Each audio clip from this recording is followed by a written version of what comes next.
Hello बच्चों, क्या हाल है आप लोग के? बढ़िया पढ़ाई कर रहे हैं आप लोग? चलिए, फिज़िक्स है।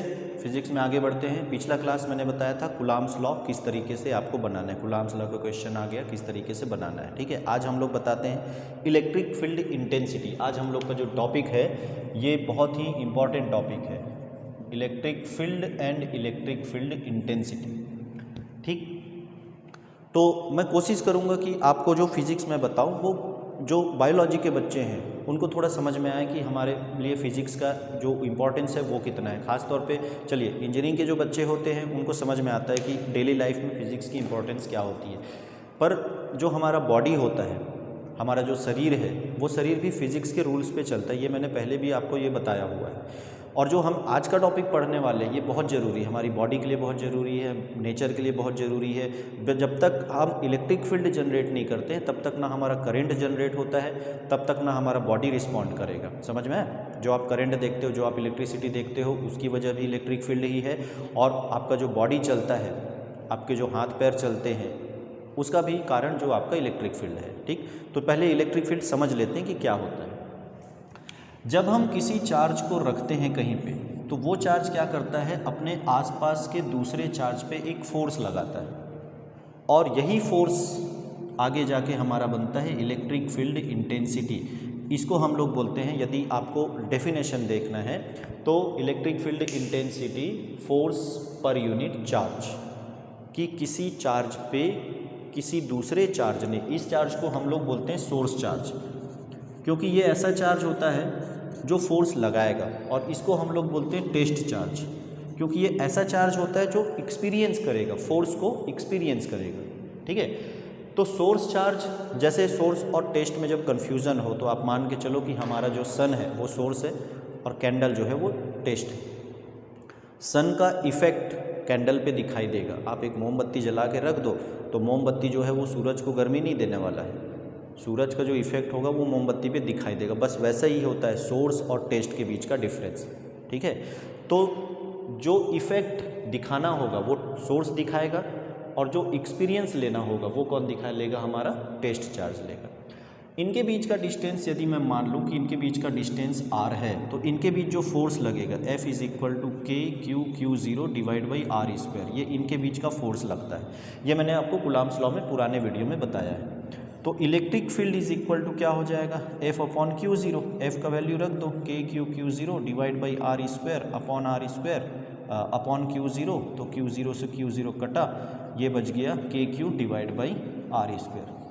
ये आ गया हमारा इलेक्ट्रिक फील्ड। देखो, कुलाम्ब फोर्स में और इलेक्ट्रिक फील्ड में थोड़ा सा डिफरेंस है। कुलाम्ब फोर्स दो चार्ज के बीच फोर्स को बताता है, तो कुलाम्ब के फोर्स में जो फॉर्मूला है वहाँ दोनों चार्ज को लेते हैं। ठीक है, जैसे हम लोग ग्रेविटेशनल फोर्स की जब बात करते हैं तो अर्थ ने सन को कितना फोर्स लगाया और सन ने अर्थ को कितना फोर्स लगाया, आप लोग को शायद पता है कि नहीं जानता, लेकिन सन जितना फोर्स अर्थ पे लगाता है उतना ही फोर्स अर्थ भी सन पे लगाता है, मतलब रेशियो 1/1 का होता है। लेकिन घूमता कौन है, अर्थ। ठीक है, तो वहाँ पे सन का मास ज़्यादा है तो उसने अर्थ को घुमाया। ये ठीक वैसे ही होता है जैसे एक बहुत बड़ा आदमी छोटे बच्चे को घुमाता है। ठीक है, तो यहाँ पे जो हम कुलाम्ब फोर्स की बात कर रहे हैं वो कुलाम्ब फोर्स दो चार्ज के लिए है, लेकिन जब हम इलेक्ट्रिक फील्ड के बारे में बात करते हैं तो वो जो इलेक्ट्रिक फील्ड होता है वो सिंपल एक चार्ज के लिए होता है, कि एक चार्ज ने अपना कितना इफेक्ट दिखाया, एक चार्ज ने अपना कितना इलेक्ट्रिक फील्ड बनाया, या एक चार्ज जो है दूसरे चार्ज को कितना फोर्स लगा सकता है।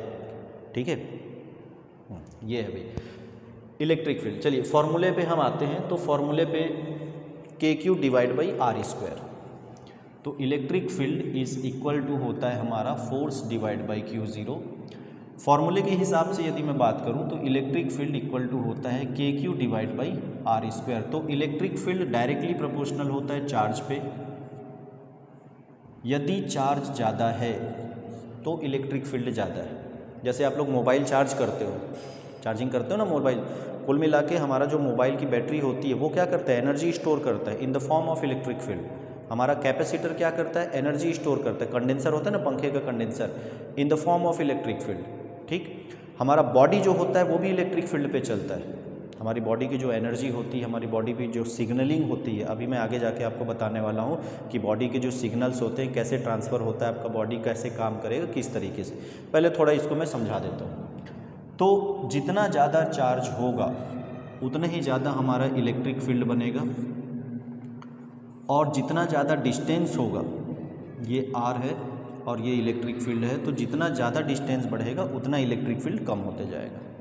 ठीक है, ये इसके हिसाब से ग्राफ है। कभी कभी एग्जाम में ग्राफ पूछ देता है, तो ये आप लोग ग्राफ देख लो। E is equal to F divide by Q zero में आऊँ तो F is equal to Q zero into E, सीधा सीधा इसको आप ऐसा लिख सकते हो।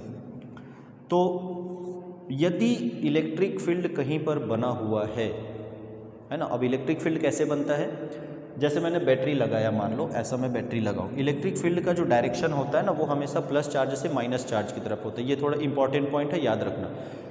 यदि मैं कहीं बैटरी लगाऊं तो बैटरी लगाऊंगा तो ये हो गया पॉजिटिव, ये हो गया निगेटिव, पॉजिटिव से निगेटिव की तरफ इलेक्ट्रिक फील्ड जाएगा ऐसे, ये।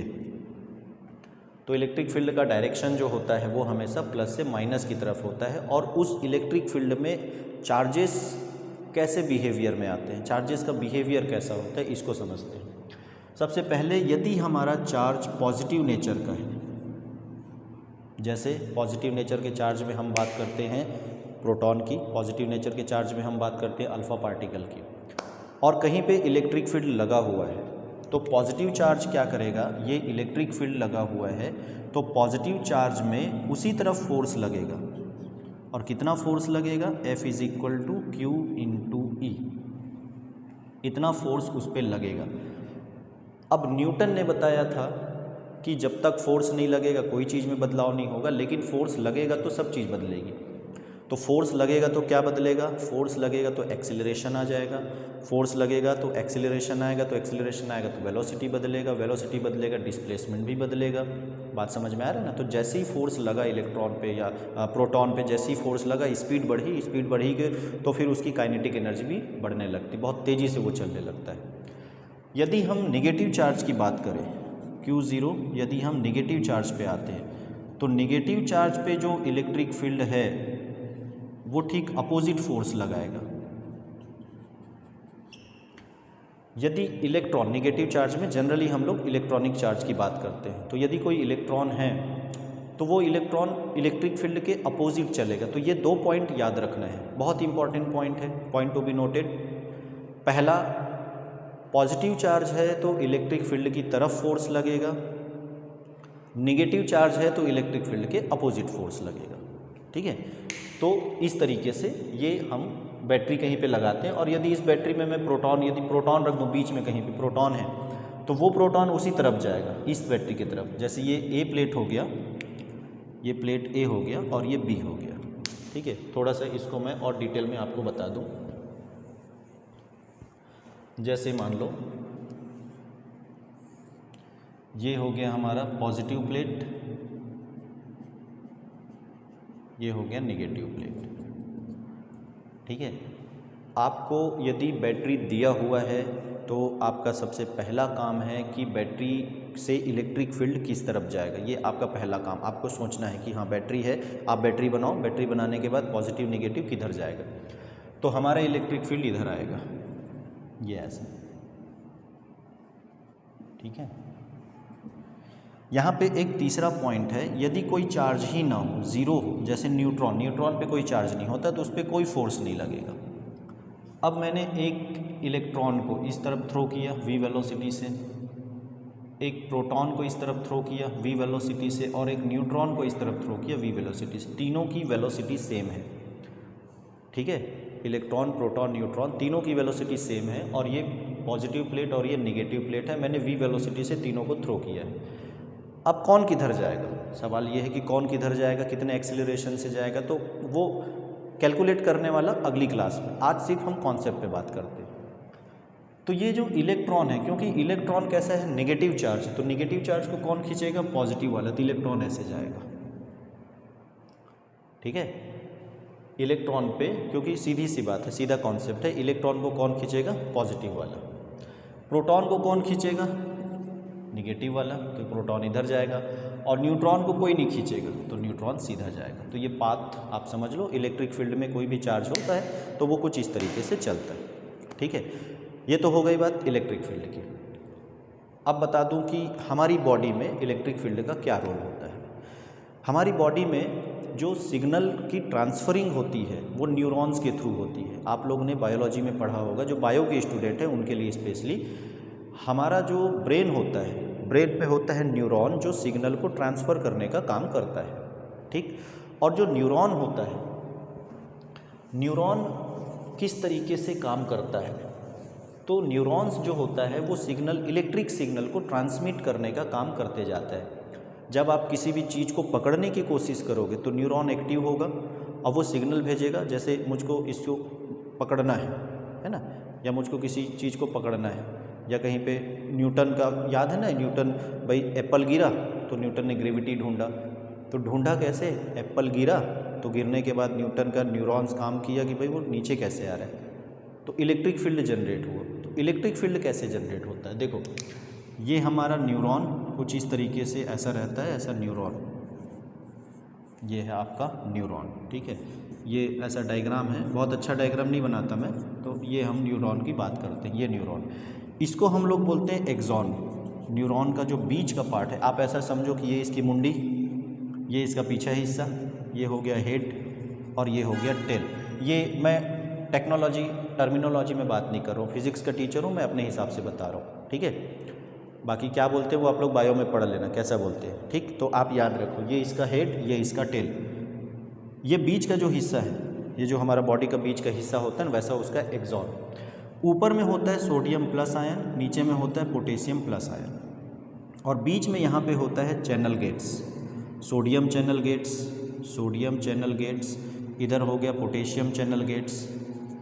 ठीक, अब जब आपका न्यूरॉन एक्टिव होता है, तो न्यूरॉन एक्टिव होगा तो क्या होगा, सोडियम अंदर आएगा। इस समय जब बाहर होता है तो इतना इलेक्ट्रिक फील्ड आपका जनरेशन होता है, इतना वोल्ट होता है जब आपका न्यूरॉन रेस्ट कंडीशन पे है, सोडियम बाहर है, पोटेशियम नीचे है, ये इतना इलेक्ट्रिक फील्ड जनरेट होगा। ठीक है, बहुत ज़्यादा एकदम डीप में नहीं जा रहा हूँ मैं, आपको बस बता रहा हूँ कि हमारा इलेक्ट्रिक फील्ड का रोल क्या होता है। अब होता क्या है कि जब एक्टिव होती है तो न्यूरॉन्स एक्टिव होगा तो ये चैनल गेट खुलेगा, न्यूरॉन सोडियम अंदर आएगा, सोडियम अंदर आएगा तो नीचे में पॉजिटिव चार्ज जनरेट होगा, पॉजिटिव बढ़ेगा तो ये पोटेंशियल बढ़ेगा, ये पोटेंशियल बढ़ेगा तो इलेक्ट्रिक फील्ड जनरेट होगा और आपका न्यूरॉन्स एक्टिव हो गया, फिर वो इलेक्ट्रिक फील्ड क्या होगा, ट्रांसमिट होगा। तो ये कुछ इस तरीके से काम करता है।